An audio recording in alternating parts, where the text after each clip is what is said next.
All right, thank you guys so much for joining us today. And welcome to the Intro to the ROCIS Low Cost Monitoring Project webinar, seminar session. I am Emily Dale. I work for ROCIS and I am the Low Cost Monitoring Project Coordinator, which mostly means that I get to play with the equipment. I clean the equipment, I calibrate the equipment, I get the monitors ready to loan out to you again, and then help with the webinars during each cohort. I have a Bachelor of Nursing from La Trobe University in Melbourne, Australia, and my passion is public health and primary healthcare. Today's objectives are to discuss the air quality in Pittsburgh, to introduce ROCIS, to discuss why we focus on outdoor pollution inside buildings, and to describe the Low Cost Monitoring Project and tell you how you can get involved if you're interested. So Pittsburgh's air quality is poor, in a nutshell. That's the gist. The American Lung Association described Pittsburgh as the 8th worst city in the US for annual PM 2.5, which we'll define in a sec, and it's the worst city east of the Rockies. Another source for short-term particle pollution says Pittsburgh's the 16th worst city and the worst city east of the Rockies. So either way, not very good. And if you look at where we are in terms of outdoor particulate and the percentage of deaths due to particulate and ozone, you can see that we are in a big area of red and orange, mostly in Appalachia and the Rust Belt for obvious reasons. We have lots of polluting sources here. So the best estimates of US mortality burden associated with total PM 2.5 exposure in 2012 range from around 2,300 to around 300,000 deaths. So the US Environmental Protection Agency, the EPA, describes particulate matter, also known as particle pollution, as a complex mixture of extremely small particles and liquid droplets that get into the air. Once they're inhaled, these particles can affect the heart and lungs and cause serious health impacts. So how big are we talking? So we know how big a human hair is. And just for reference, that's about 50 to 70 microns. And that funny little is the micron symbol. Fine beach sand is about 90 microns. And usually when we're talking about particulate matter, we're talking about under 10. And so PM 2.5 is particulate matter under 2.5 microns in diameter. So PM 10 would be like dust, pollen, mold. PM 2.5, combustion particles, which we have lots of sources for in southwestern Pennsylvania, organic compounds, metals, etc. So the PM 10 are like these blue beads around the hair, and then the PM 2.5 are the tiny little red beads around the blue beads, so very, very small. Our Dialos 1700 is how we measure PM. We loan you 3 of these, one for outside, one for your main living area, and one for your main sleeping area. And it measures particles greater than 0.5 microns. So not specifically the kinds that are regulatory based, but kind of right in the middle. And that is about 1/100th of a human hair.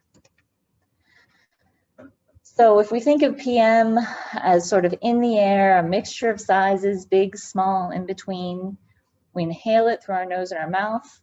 Most of the big stuff, the coarse particles, gets filtered out in our nose and our superior airways, but the fine stuff makes it down into our lungs. The fine particles, say PM 2.5, probably get stuck in our airways, so maybe our bronchi, bronchioles, so the branches in our lungs. The ultrafine particles, smaller than PM 1, probably gets into our alveoli, the little air sacs that help us breathe. And smaller than 0.1 microns can absolutely make it into our bloodstream, probably crosses the blood-brain barrier. And black carbon, at least, which is in that size range, has been shown to get to the fetal side of the placenta. So a recent study in the Journal of Asthma, which was discussed on the Allegheny Front on NPR, found that Pittsburgh kids near polluting sites have higher asthma rates.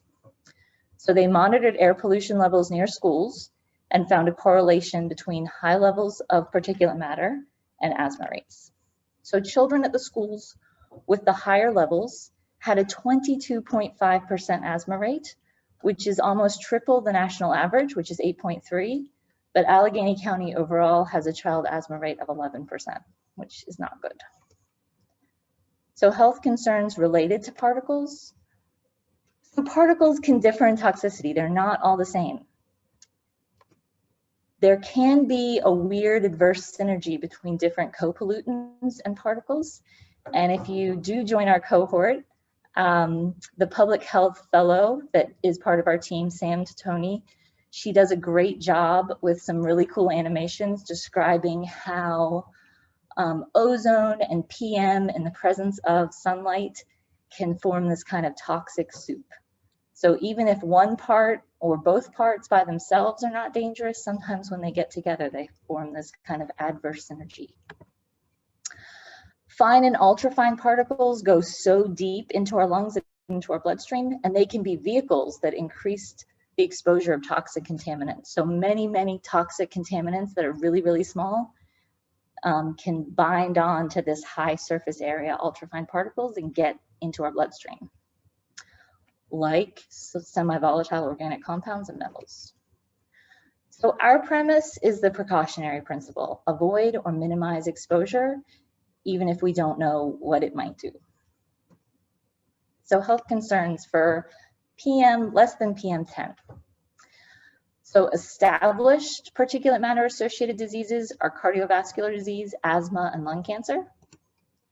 Recent associations for particulate matter exposure that need more research are idiopathic pulmonary fibrosis, type 2 diabetes, Alzheimer's disease, and decreased cognitive function, and premature birth. Premature birth is particularly being investigated in our area in relation to fracking. There seems to be a link there. So the more particulate pollution, the more health effects we see.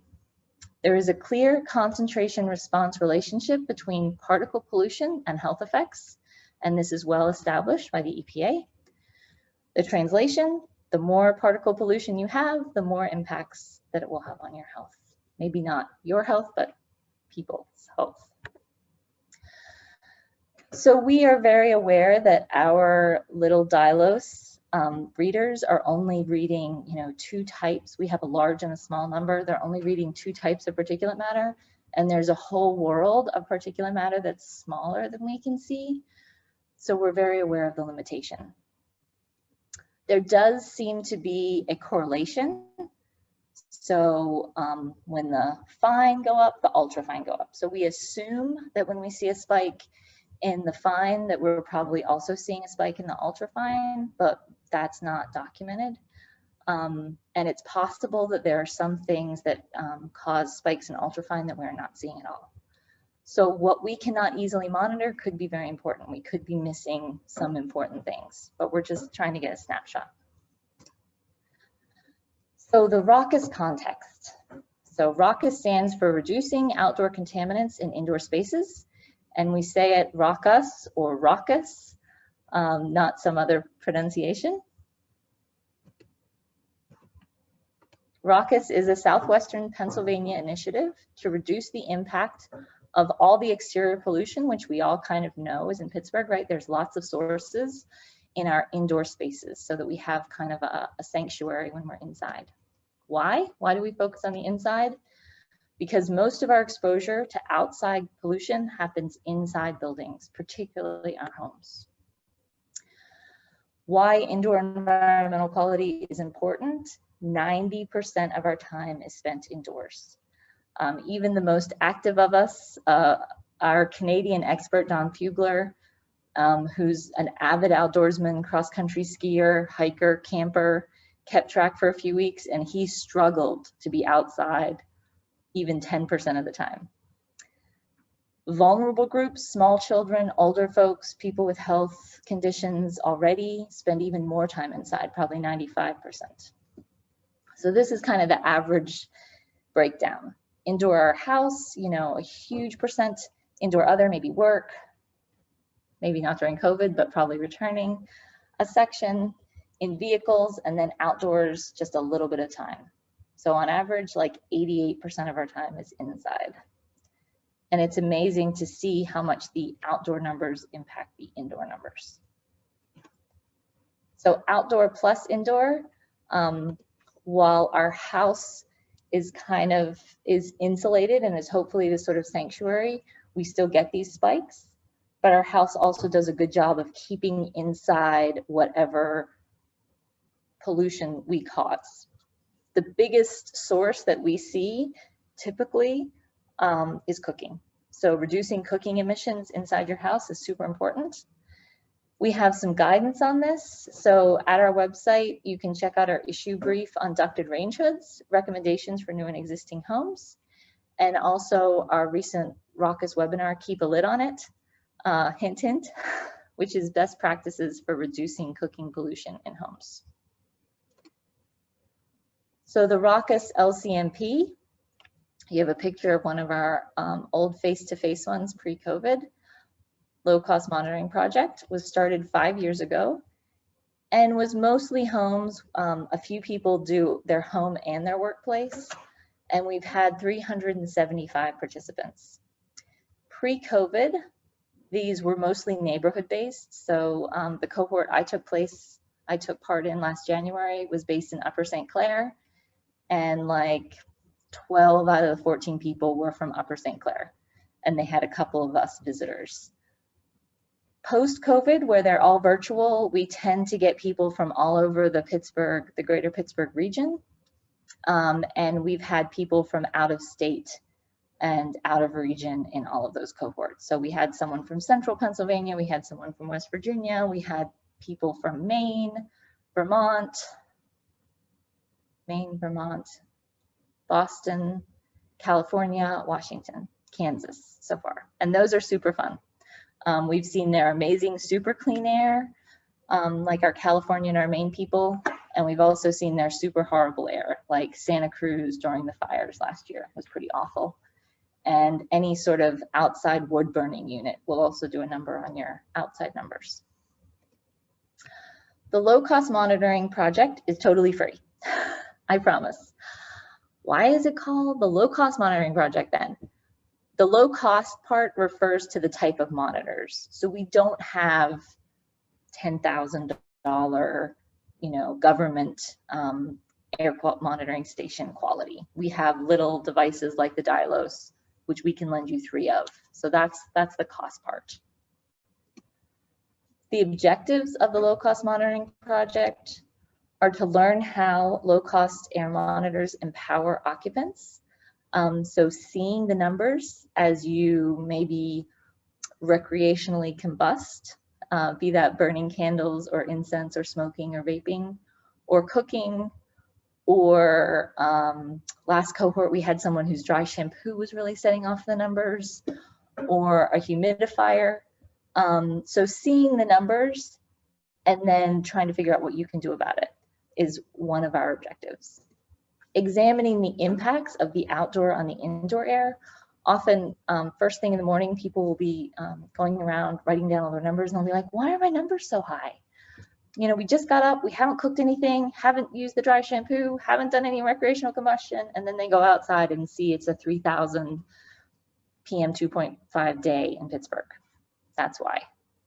The outside impacts the inside, and seeing it is powerful. Explore interventions to improve indoor air quality, and we'll talk a bit more about those in a sec. And develop champions. We hope that seeing both the power that you have over your house and the lack of power, if it's a 3,000 day in Pittsburgh, will help you become a champion for air quality in Pittsburgh. So the LCMP design is not regulatory focused. So the government monitors are mass-based. They measure how heavy the particles are. We don't have monitors that will do that. The Dialos strictly has a laser that counts the particles. So it's kind of like apples and oranges. We get to a similar result. We can kind of look at something like purple air and look at something like the government site Air Now, and we can see the relationship, but we don't have that sort of monitor. The focus is on an indoor-outdoor comparison and relative. How much of your time is under a certain number, how much over, more than a particular number being important. And we're looking for proof of concept, an exploration of interventions. Are the cheap ones as good as the expensive ones? And people getting to see what difference they're making by monitoring for longer than the cohort if they're doing an intervention. So during a cohort, participants will borrow monitoring equipment to measure particles. That's with the Dylos, that's the black instrument on the left. And you will get 3 of those, as I said, one for indoor, one for outdoor, and one for primary sleeping space. You'll get a carbon dioxide monitor, that's the green eye in the middle, and it also measures temperature and relative humidity. You'll get a carbon monoxide monitor, which is not pictured here, but it's about the size of the radon monitor, and you'll get a radon monitor. Often the radon is the one that people are very interested in, and sometimes we get big surprises. We've had cohorts that have tended to have high and cohorts that have tended to have low. Often somebody ends up getting a radon mitigation system for very high numbers, and that actually happened in the middle of the last cohort because their numbers were so high. During the course of it'll be 4 weeks, 4-week cohort, participants will learn from the ROCIS team and each other, and they'll do that by attending twice-a-week webinars. So we do webinars on Monday night and Thursday night, and then we repeat them Tuesday morning and Friday morning. And participants will also receive weekly individualized feedback. They'll get an email from our Canadian expert, Dawn. One sec.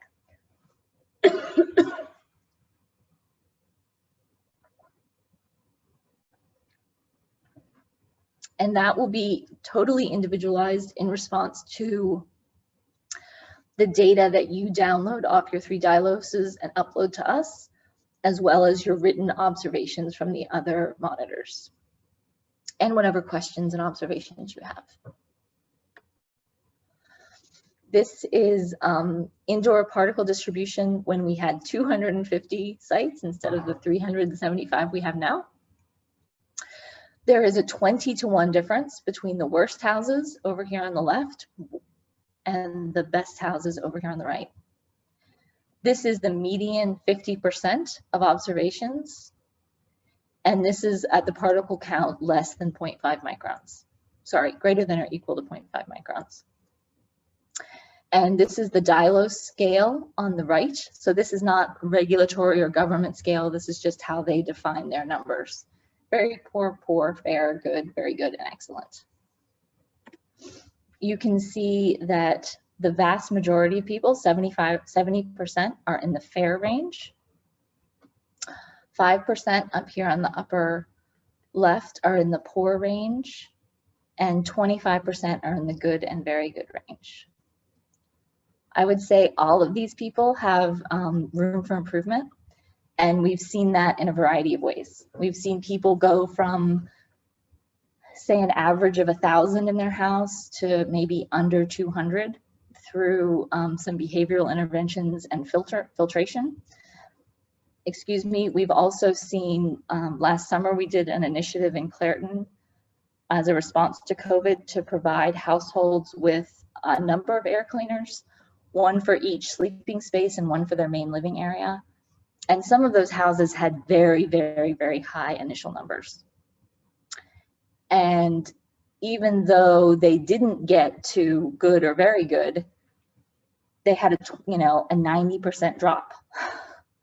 And overnight, they were only at 1,500 instead of 15,000, which has to be good. Has to be good. Even though it's not good, it still has to be better. So no matter where you see yourself in the early weeks of the cohort, we absolutely provide you with options and suggestions of ways that you can improve your own air quality. So an opportunity for interventions is part of our ROCIS initiative. It's one of the things we want you to explore. And some of the options are down here. So we have do-it-yourself fan filters, just a cheap box fan with a 4-inch MERV filter, MERV 13 filter on it, taped with HVAC tape, is a great inexpensive way to filter the air in your house. We have a few to loan of the sort of commercial type of air cleaners / air purifiers. This is one of the ones that we gave away in Clarendon, a co-way. We suggest to everyone basically that you have a ducted range hood, but that may not be in the budget right now. So we'll talk about that in a sec. And then on the right, you can see a retrofit of a furnace. And that's something that we discussed during the cohort. One of the ways to increase filtration is to improve the filter in your furnace and to increase the runtime. But that's not something that you should do without an expert looking at your furnace. The way some furnace fans are set up, it would just cost too much. But these are all options at various budget levels that we will bring to your attention. So we hope that you will explore the feasibility of and impact of these interventions, and that we will get the numbers and see what kind of a difference it makes. It is also an opportunity after you've monitored with us. So if you did an initial monitoring cohort, and as I said, you need to save up for that vented range hood or furnace intervention, you can always ask to borrow the equipment, the monitoring equipment later, or you can do a second cohort with kind of slightly lower expectations in terms of recording everything. So our next cohort begins soon. It is fully virtual. We have an introductory webinar, and then there are 9 webinars after. They're not all required, but we encourage everyone to attend them all. The dates are April 8th to May 7th. We will be taking precautions for COVID, and that's kind of my gig. So I clean all the equipment before I prepare it to be boxed up for you, and as well as making sure that it's calibrated correctly and is working well. Hopefully there won't be any problems. I will be wearing a mask during pickup and drop off, and will do whatever makes sense for your house. I never come in, but I can leave it outside, you know, your closed screen door, snap a picture of you so that we know you got it, and then you can come out and get it later. We don't have to be within close contact. So how can you find out more or join the cohort? The ROCIS website has a lot more information, including the full webinar schedule. And Samantha's posting all these links for us in the chat. I know that you can't really click on them on Zoom. And you would need to attend one of our intro webinars. They are next Monday at 7 or next Tuesday at 10:30 a.m. And that should give you all the information you need to decide if you want to do a cohort. And you can register for the intro webinar at the link. So we want to thank Phil Johnson and the Heinz Endowment for their support of the ROCIS initiative and our 375 LCMP participants. And to recap, we discussed air quality in Pittsburgh is bad. ROCIS stands for Reducing Outdoor Contamination in Indoor Spaces. We focus on outdoor contamination because we spend most of our time inside, so most of our exposure to outdoor pollution is inside our homes and workplaces. And the Low Cost Monitoring Project is a 4-week free opportunity to borrow some cool monitoring equipment and to see what the air quality in your house is like. And you can get involved by joining the intro webinars next week. I'm going to stick around if you have any questions or comments.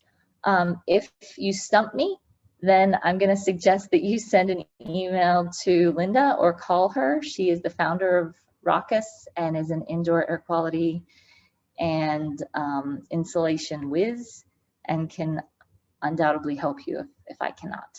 Thank you guys so much.